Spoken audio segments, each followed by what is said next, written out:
परवानगी काय आपली पत्रकार साहेब मागडे बसायचं तिकडं. ही मोदी ही सगळं आमच्या गरीबावर सगळं हे करायचं. आमची विनंती आहे, गरीबावर आम्हाला अन्याय चालू झालाय. म्हणून कसं ना की हे सगळ्यांना डिपार्टमेंट सगळे आलेत नाही, सगळे आलेत. कुठे आहेत आमच्याकडे पैसे? आम्ही कुठून घेतले पैसे? कर्ज काढलं कुणी, कुणाच्या अकाउंटला केलं ते माहिती करायला पाहिजे. न्याय द्यावा. आमची चुकी असेल तर आम्हाला डायरेक्ट सगळ्यांना फाशी द्यावी. बँकेचे प्रतिनिधी कोण आहे? कुणाच प्रतिनिधी हे ते कसं नाही त्याचं बोला का कोणतं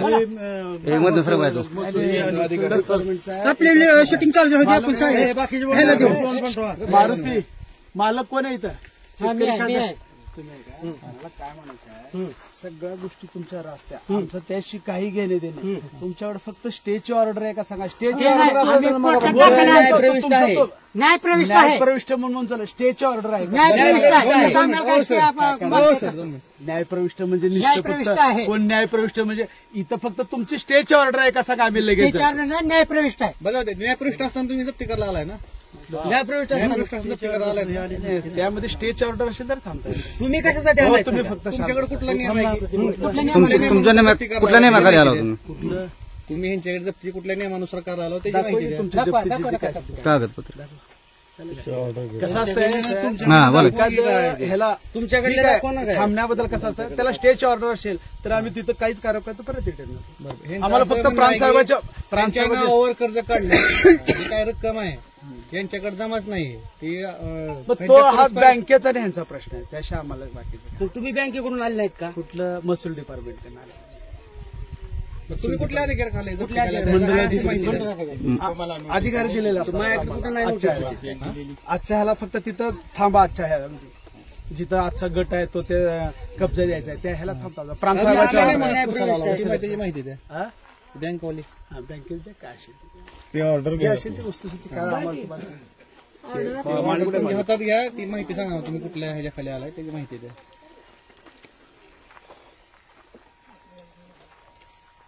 याच्या आधी पण असेच अधिकारी आलते.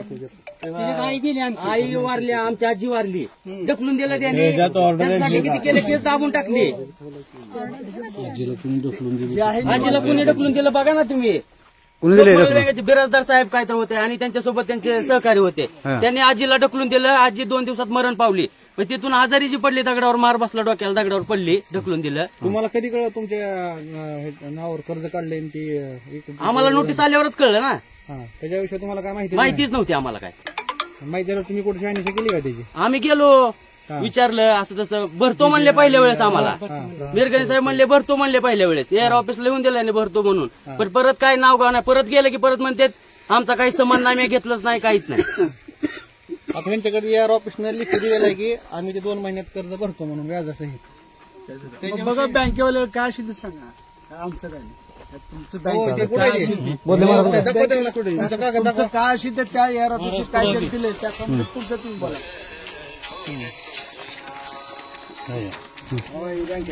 मस्त तुम्ही की मध्ये दोन्हीचे बी कागद बघा तुम्ही. दोन्ही कागद आहेत ह्यांची. त्यांना तुम्ही ह्याला दाखवायचे. ही नोटीस आहे. सांगितले आता बघा, तहसीलदार बारशे साहेबांनी आम्हाला ऑर्डर केलेली आहे आणि मंडलाधिकारी साहेबांना की यांचा ताबा द्यावा म्हणून. बरोबर. आता तो त्यांच्याकडे ती काय ते दाखवा तुमचं म्हणणं सांगा. ह्याच्यावर काय सांगा? सांगितलं की बाबा ही तुम्ही कर्ज घेतलेलं नाही, आम्हाला मिळालेलंच नाही मिळालं नाही. पण ही सहकार न्यायालय तुमचं सहकाराचं न्यायालय आहे. तो विषय तुमचा आहे. आम्हाला नाही तुमचं कसं तुम्ही सहकार न्यायालय आहे तुमचं सहाय्य, पण आम्हाला ते उपनिबंधक म्हणजे किंवा आम्हाला ते सहकार न्यायालय आहे आणि सहकार न्यायालयाची केस चालली आहे, त्याची ऑर्डर आहे. कळालं काय म्हणते त्यांना पत्र मिळालं नाही. मग तुम्ही त्यांना ते पत्र मिळालं नाही. पण ह्या संदर्भातलं त्यांना पत्र व्यवहार केलेला आहे. आमच्या अशी न्यायालयात केस चालू आहे. तुम्ही न्यायप्रविष्ट असताना हस्तक्षेप करू नका, न्यायालयाच्या कामात बाधा आणू नका, असं लोकमंगल बँकेला कळवलंय, महसूल विभागाला कळवलंय, एसपी साहेबांना कळवलंय. हायकोर्टात केस चालू आहे. परंतु बेकायदेशीर वसुली आहे यांची. ही कायदेशीर वसुली नाही. ह्यातला एक नया पैसा ही शेतकऱ्यांनी कोणी घेतलेला नाही. ही लोकमंगल बँक आणि संतनाथ गृहनिर्माण संस्था यांनी संगनमताने हा फ्रॉड केलेला आहे आणि ही मनी लॉन्ड्रिंगची केस आहे. ह्यामध्ये मोठा 82 एकर जमीन हडप केलेली आहे, अधिक शेतकऱ्यावर 46 शेतकऱ्याच्या नावावर 4.5 कोटी रुपये कर्ज काढून बेकायदेशीर वसूल केलेले आहेत. ह्याचं आम्ही हायकोर्टात पिटिशन दाखल केलेलं आहे. ह्याची चौकशी होईपर्यंत यांना थांबा म्हणतोय आम्ही. पण बोर्डावर वगैरे आलेलं आहे का? बोर्डावर नाही आहे. तुम्हाला तहसीलदार साहेबाचा आदेश आहे का? तहसीलदार साहेबाचा आदेश आहे. आणि ह्यामध्ये स्टेजची ऑर्डर वगैरे असेल तर आणि स्टेजची ऑर्डर असल्यावर आम्ही तुमच्याकडे कशाला येतोय आणि तुम्ही तर आमच्या दारात कशाला येतोय? आम्हाला एक लक्षात घ्या, तुमचं आमचं का हो, मला सांगा. ऐका ऐका माझं 2 मिनिट. आता तुम्हाला शेतकऱ्याची आमची वैयक्तिक दुश्मनी नाही. आम्हाला आदेशाप्रमाणे यावं लागतं. स्टेजच्या ऑर्डर असतात. बरं, ऐकून घ्या साहेब, तुमचं ऐकलं. तुमचं आमचं काय रोल आहे का? ऐकून घ्या साहेब, मेकाले साहेब ऐका, तुम्ही महसूल अधिकारी आहेत. स्टे ऑर्डर नाही, पण ह्या शेतकऱ्याचं आणि ह्या शेतकऱ्याचं भांडण चालू आहे ह्या बांधासाठी. ह्याच्यावर स्टे मिळला नाही, तुम्ही बांध उकरून उद्या इकडे टाकायला मला परवानगी द्या. माझा इथं बांध येतोय. स्टे ऑर्डर नाही, पण न्याय प्रविष्ट आहे. पण तुम्ही देता का मला इकडे बांध टाकायला? तुम्ही काय म्हणता? ही न्यायालयीन प्रक्रियेचा भाग आहे, हे आम्हाला उचलता येत नाही, ह्यात हस्तक्षेप करता येत नाही. उद्या द्या मला परवानगी, माझा बांध हित आहे, मला ही बांध इकडे सारायचा, मला परमिशन द्या. कब्जे विषय बाकीच्या गोष्टी काय बोलण्यात काय अर्थ आहे ही का? न्यायप्रविष्ट बाब नसताना तुम्ही करू शकता का? हे कब्जे विषय न्यायप्रविष्ट त्यासंबंधी बाब आम्हाला असताना अधिकार तुम्ही दिले म्हणून आम्ही आलो, नाहीतर आम्ही तर कशाला आलो असतो? अधिकार दिले. आम्ही तहसीलदार साहेबांना सुद्धा कळवलंय. लिहून दिलेला बँकेचे पैसे मान्य केले. ही गृहनिर्माण संस्थेने पैसे मान्य केलेत. हे पैसे आमच्याकडे जमा आहेत. आम्ही व्याजा मुदला सुद्धा ह्याचे पैसे देतो. हे पत्र तुम्हाला दिलंय आम्ही साहेब. टपालात बघा, हे पत्र मी दिलंय तुम्हाला. तुम्ही दिले त्याच्याशी आमचा काय संबंध आहे? आहे का? आम्ही दिले, आमचा संबंध तुमचा काय संबंध आहे? कर्ज तुमच्या नावावर आहे म्हणल्यामुळे आम्ही तुमच्याकडे कर्ज आम्ही काढलं, पण आमच्या कर्जाचे पैसे कुठे आहेत? ते आम्हाला दाखवा, पैसे कुठे आहेत? आम्ही कर्ज काढले इथपर्यंत ठीक आहे, आमच्या सह्या आहेत कर्जावर मान्य आहे, पण आम्ही काढलेले पैसे कुठे आहेत? आम्हाला द्या ना पैसे. आम्ही तुमच्या बँकेचे भरून टाकतो. आम्हाला कसं माहिती? कुठे येते आमच्याकडे? कुठं आलंच नाही पैसे आमच्याकडे. तुमच्या कसं येत नाही ते ट्रान्सफरच्या विड्रॉल फॉर्म वरती त्या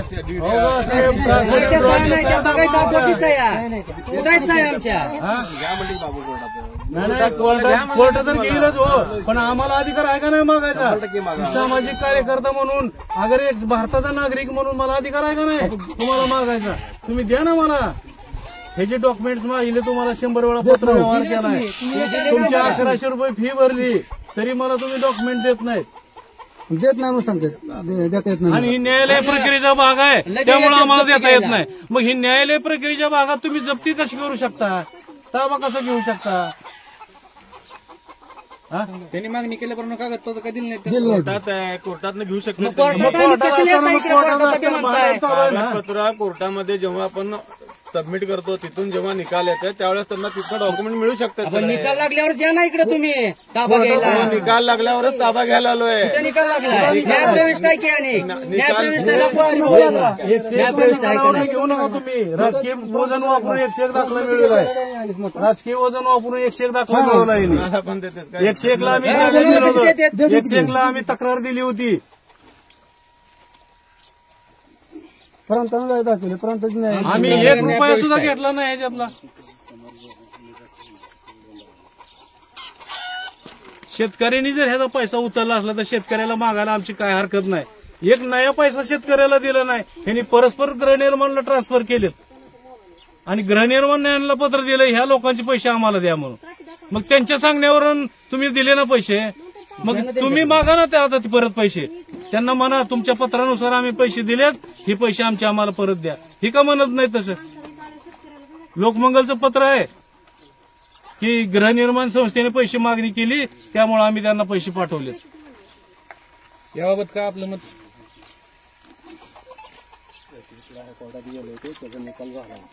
आणि 21 लाख हायकोर्टामध्ये गेले होते, त्याचा निकाल झालाय आणि विषय तिथं त्यांच्यात काय जिल्हाधिकाऱ्यांनी निर्णय दिले आणि त्याच्यात काय विषय झालेला नाहीये. म्हणजे त्याला काय स्टे ऑर्डर नाही, काय नाही, काय नाही. हा, न्यायप्रविष्ट वगैरे जे विषय आहे ना, त्याच्यात काय स्टे ऑर्डर नाही, काय नाही. कलेक्टर साहेबांनी निर्णय दिलेला आहे. ऐकून घ्या. हायकोर्टामध्ये 21 ला आम्ही गेलो होतो. माननीय हायकोर्टाने असा आदेश दिलेला आहे की ह्या शेतकऱ्यावर जो अन्याय झालेला आहे त्याच्या वारंवार तुमच्याकडे तक्रारी दाखल आहेत, पण त्या तक्रारीची तुम्ही दखल का घेतली नाही? तर आता माझ्या आदेशानुसार तुम्ही हे प्रकरण फेर चौकशीला लावून तुम्ही स्वतः ह्याच्यात लक्ष घालावं असा आदेश आहे हायकोर्टाचा. त्याप्रमाणे कलेक्टर साहेबांनी काय केलं, त्यांनी चौकशी केली नाही, त्यांनी डीडीआरला नेमलं. कलेक्टर साहेबांना चौकशी करायला सांगितली होती, ह्यांनी डीडीआर साहेबाला नेमलं. मग कोर्टाला काय डीडीआर साहेबाचं नाव माहित नव्हतं का? कोर्टाने म्हणलं असतं ना की डीडीआर साहेबाकडे चौकशीला द्या. हे कलेक्टरने स्वतः लक्ष घालावं आणि कलेक्टर साहेबांनी याचा निर्णय घ्यावा असं दिलं असताना ह्यांनी डीडीआरला नेमलं. डीडीआरची बदली करून दुसरा नवीन डीडीआर आणला तिथं आणि राजकीय दबाव आणून डीडीआरकडनं अहवाल तयार करून घेतला डुप्लिकेट. आणि मुख्य अहवाल जो होता पंचा की गृहनिर्माण संस्थेनं आम्हाला लिहून दिलेला आहे, आमच्याकडे पैसे आहेत, हा विषय वगळला. त्यातून मुख्य मुद्दा त्यातून वगळून अहवाल तयार करून कलेक्टर साहेबांकडे दिला दबावाखाली. कलेक्टर साहेबांना आम्ही फेर सुनावणी घ्यावी म्हणून पुनर्विचार याचिका दाखल केली. त्याचा विचार कलेक्टर साहेबांनी अजून केला नाही म्हणून आम्ही हायकोर्टात रिटर्न अजून परत गेलो की कलेक्टर साहेबांनी तुमच्या आदेशाचा अवमान केलेला आहे. कलेक्टर साहेबांनी स्वतःहून ह्याच्यात काही दखल घेतलेली नाही म्हणून आम्ही हायकोर्टात गेलोय परत अजून. आता ते तर म्हणते की त्यांच्याकडे ते जिल्हाधिकाऱ्यांचा बी आदेश आहे. जिल्हाधिकाऱ्यांचा आदेश काय? सरकारी अधिकारी कशाच्या आधारावर येते ताबा द्यायला? हे थोडीच बेकायदेशीर आहे. पोलीस प्रोटेक्शन मिळालंय, सरकारी अधिकारी सोबत मला सांगा, सरकारी अधिकारी साहेब आहेत सोबत. पत्रकार साहेब इकडे का?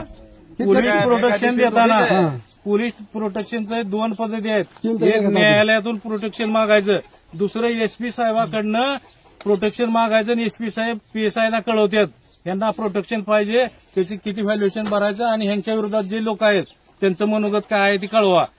आणि हिथून अहवाल गेल्यानंतर एसपी साहेब ठरवतात यांना प्रोटेक्शन द्यावं की न द्यावं, न्यायालयात पेंडिंग आहे किंवा नाही, कायदा सुव्यवस्थेचा प्रश्न निर्माण होईल का नाही, असं ते एसपी साहेब बघतात आणि मग प्रोटेक्शनचे सशुल्क भरून घेतात आणि मग प्रोटेक्शन मिळतंय. ही बेकायदेशीर प्रोटेक्शन दिलेलं आहे यांना. आम्ही 3 तारखेला एसपी साहेबांकडे भेटलोय, 3 तारखेला पीएसआयना भेटलोय की बाबा हे बेकायदेशीर वसुली आहे तर तुम्ही प्रोटेक्शन देऊ नका. आणि त्यावेळेस नाही म्हणून सांगितलं, अचानक प्रोटेक्शन कुठनं मिळालं?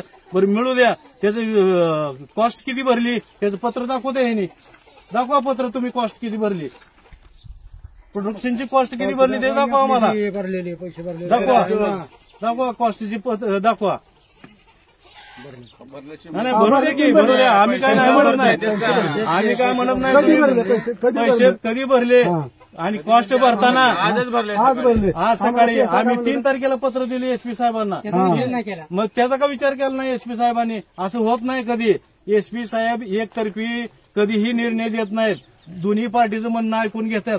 आमचं अयोग्य असलं तर तुम्हाला प्रोटेक्शन मिळतंय, पण न्यायालयात एखादी केस पेंडिंग असताना किंवा तक्रार असताना प्रोटेक्शन मिळू शकत नाही, हे लक्षात घ्या.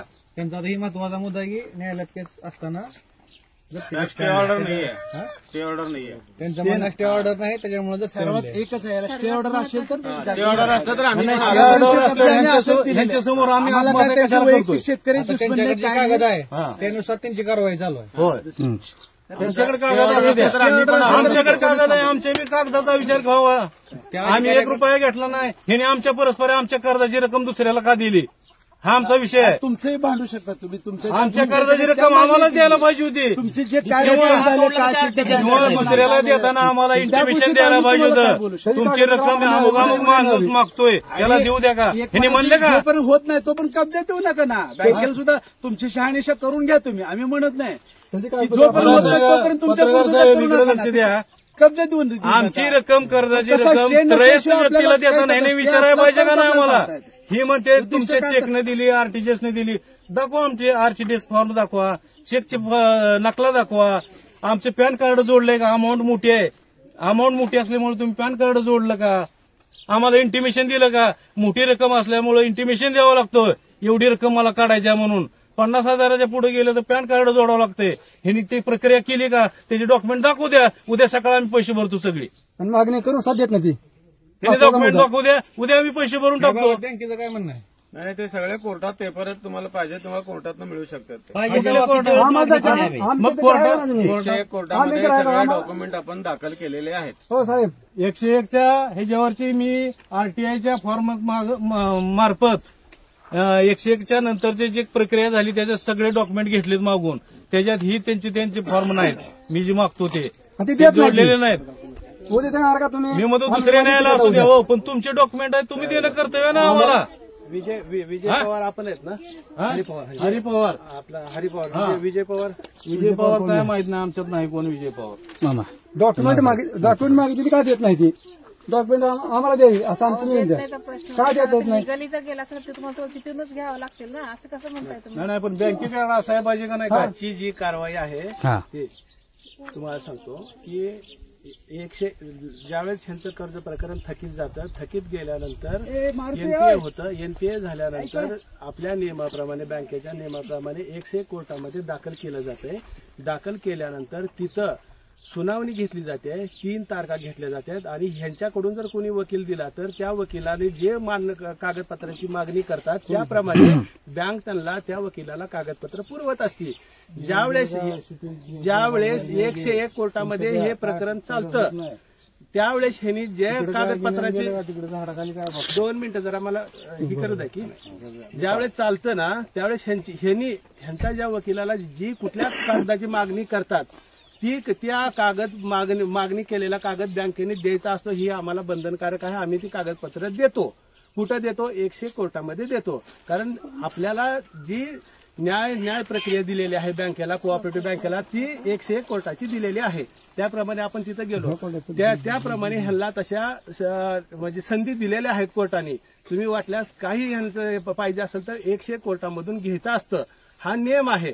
बँकेकडे डायरेक्ट मागायचं नसतं. कधी? निकालाच्या नंतर. आणि त्याच्यानंतर ह्यांना जर बाबा न्यायालयात जायचं असेल तर त्याच्यानंतर 154 उपनिबंधक कोर्ट पुण्याचं असतं. तिथं डायरेक्ट ह्यांना केस करता येते की ही आम्ही 1 रुपया घेतला नसेल, काय घेतला असेल, त्यांना काय मांडायचं तिथं पुण्याच्या कोर्टामध्ये मांडायला ह्यांना संधी असती.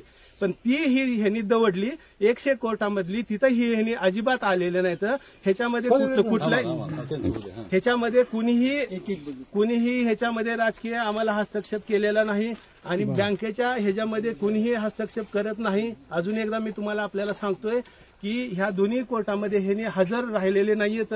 त्याच्यामुळं 101 कोर्टाचा निकाल लागला. 101 कोर्टाचा निकाल लागल्यानंतर तिथून जी पुढची कारवाई असती बँक त्याप्रमाणे वसुली अधिकारी हा त्या अधिकाराप्रमाणे ती कारवाई करत असतो. बँक जे वसुली अधिकारी असतो ना ह्यांच्या बाबा कोण नातेवाईक आहे काय ह्यांचं मुद्दामच करतोय अशातला भाग नसतो. तो फक्त त्या आदेशाचं पालन करत असतो बँक वसुली अधिकारी. त्याप्रमाणे ह्यांच्या याच्यावरती की जप्ती बोजा चढतो. जप्ती बोजा चढल्यानंतर ताबा घेतला जातो. ताबा घेतल्यानंतर मग ही कलेक्टरकडे आपण म्हणजे प्रांत साहेबाकडे ह्या प्रत्यक्ष ताब्यासाठी आपण प्रस्ताव दाखल करत असतो. प्रस्ताव दाखल केल्यानंतर प्रांत साहेबाच्या इथं सुद्धा 3 तारखा होत असतात. तिथं सुद्धा ह्यांचं म्हणणं मांडण्यासाठी ह्यांना सगळं माहित आहे. बोधले महाराज असतील, पवार साहेब सामाजिक कार्यकर्ते असतील, अगर त्यांनी बरेच ह्या असल्या गोष्टी पाहिलेल्या असतील, पण प्रांत साहेबाकडे पवार साहेब आलेले नाहीत. कारण त्यांचा तसा म्हणजे तिथं त्यांनी तसं मांडलेलं नाहीत. ठीक आहे, त्यांनी डायरेक्ट हायकोर्टामध्ये पिटिशन केल्यानंतर कधी केलं? 2021 साली ज्यावेळेस केल्यानंतर मग त्यांचं ती तिथं चालली नाही केस. त्यानंतर त्यांनी कलेक्टर साहेबाकडे केलं. ठीक आहे, कलेक्टर साहेबांनी सुद्धा कमिटी तयार केली. त्या कमिटीला आमचे वसुली अधिकारी अगर आमचे मॅनेजर साहेब हजर होते. कलेक्टर साहेब, एसपी साहेब, डीडीआर साहेब आणि तिथले कोण असतील ते अजून अधिकारी हे सगळे त्या कमिटीमध्ये असतात. आणि ह्या लोकांना सगळ्यांना त्या कमिटीमध्ये बोलवलं होतं. या सगळ्यांचं म्हणणं ऐकून घेतलं कलेक्टर साहेबांनी आणि मग कलेक्टर साहेबांनी तसं यांचं बोलणं ऐकून घेतल्यानंतर तसा त्यांचा तो आदेश केलेला आहे कलेक्टर साहेबांनी की बाबा हे जे आहे ते रेग्युलर प्रोसिजर चालावी असं त्यांनी दिल्यानंतर पुढची कारवाई आपण तशी परत आपण प्रांत साहेबांनी तो ऑर्डर दिली. प्रांत साहेबांनी काय की ह्यांचा कब्जा शेतीचा घ्यावा. प्रांत साहेबांनी दिल्यानंतर मग प्रांत साहेब काय करत असतात की तहसीलदार साहेबाला ऑर्डर करत असतात की तहसीलदार साहेब, कारण प्रांत साहेब येत नसतात, तहसीलदार साहेब यांचा ताबा द्यावा. आणि मग तहसीलदार साहेब काय करत असतात की तालुक्याचे असल्यामुळे त्यांनी सर्कल साहेबाला त्याची ऑर्डर करत असतात की सर्कल साहेब यांच्या शेताचा अमुक गटाचा त्या ऑर्डरमध्ये अमुक नाव, अमुक गट, त्याची किती एरिया आहे त्याचा, ही सगळं त्या ऑर्डरमध्ये येतं. बँकेच्या अधिकाऱ्याचं नाव दिलेलं असतं. हे सगळा कागदावर चाललेलं आहे. ना हिथं कुणाला आम्हाला फसवायचं आहे, ना आम्ही कधी फसवणार नाही आणि कधीही काही करणार नाहीये. आणि जी कागद बोलतोय त्या कागदाप्रमाणे आज ही ह्यांनी बाबा ठीक आहे आम्हाला बोलले, आम्हाला त्याच्याबद्दलचं काय आम्हाला वाटणार नाहीये, कारण ह्यांनी सुद्धा आम्ही माणुसकी दाखवलेली आहे. 2021 पासून आम्ही ह्यांच्यावर थांबा म्हणले, ह्यांनी दाखल केलं होतं हायकोर्टामध्ये. थांबा म्हणल्यानंतर आम्ही तसं थांबलोय. ह्यांची 2021 पासून आमची कारवाई दाखवा, अजिबात केली नाही. आम्ही आलो का? आलोच नाहीये. पण कसं असतं, सगळ्यात महत्वाचं असतो, बँक जी चालत असते ना, ही सर्वसाधारण गोरगरिबाचे पैसे बँकेमध्ये डिपॉझिट म्हणून ठेवलेले असतात आणि ती पैसे कर्जदाराला कर्ज स्वरूपात दिलेले जातात. आणि ती जर कर्ज व्यवस्थित वसूल झाले तर त्या एफडी धारकाला, त्या डिपॉझिटवाल्याला त्याचं व्याज पुरवलं जातं. हा बँकेचा नियम असतो आणि हा व्यवहार आहे. आणि ह्याच्यामध्ये जर कर्जदारामध्ये ठीक आहे, कर्ज मागायला आम्ही कर्ज घ्या म्हणून आम्ही तुमच्याकडे आलो होतो का? नव्हतो आलो, कारण तुम्ही आमच्या बँकेमध्ये आलात, कागदपत्रावरती रीतसर सह्या केलेल्या असतात, डॉक्युमेंट असतात, जी काय बॉन्ड असतात, ती सगळे बॉन्डवरती आपण सगळी प्रक्रिया कायदेशीर प्रक्रिया कायदेशीर ऐकून घ्या साहेब. कायदेशीर प्रक्रिया ह्यांनी सांगितलं ह्यांनी सांगितले मुद्द्याचं मी सांगतो तुम्हाला. सगळ्या कागदावरती आहे, बिना कागदाचं आम्ही काही सुद्धा नाही. दुश्मन आहेत आमचे, ह्याच्यामुळे आम्ही ह्याच्यावर कारवाई त्यांनी जे सांगितलं 101 ला आम्ही हजर राहिलो नाही. 101 ला मी स्वतः हजर राहिलेला आहे. मी स्वतः हजरून तक्रार दिलेली आहे, ते जे पेपर आहेत. दुसरं ह्यांनी सांगितलं प्रांत साहेबांना भेटलो नाही, प्रांत साहेबांकडे तक्रार दिलेली आहे. तिसरं ह्यांनी सांगितलं की हायकोर्टामध्ये केस चालली नाही, तर ते हायकोर्टात केस चालली का नाही ह्याचे पेपर माझ्याकडे आहेत. हायकोर्टाने कलेक्टर साहेबांना दाखवतो साहेब. आपण ह्या ज्या व्यवस्थेचा आपण चौथा खंबा आहेत, कसं असतं, जी सत्य आहे ती सत्य लोकांसमोर मांडावं आणि असावं सत्य, सत्याने ह्यानं चालायचं असतं. हा जो ह्यांनी दाखल केलेला आहे ना, कधी दाखल केलंय आपण ह्याच्या बोलण्याच्या ह्याच्यावर जाऊ नका. कागद बघा, कागद काय म्हणते ती कागद बघा आणि त्याच्यानुसार आपण पण मांडा की ही दाखल हायकोर्टात केलेली आहे.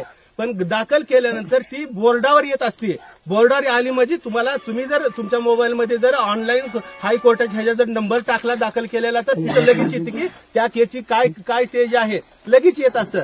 तसं ही बोर्डावर सुद्धा आणखी नाही, ह्यांनी दाखल केली, मान्य आहे, दाखल केली आणि ह्यांचा निकाल लागू द्या. लागल्यानंतर आम्ही जसे आहे तसं महागारी फिरतो, म्हणजे ही लगेच थांबवतो. कारण हायकोर्टाच्या ह्याला सगळ्याची मान्यता आहे.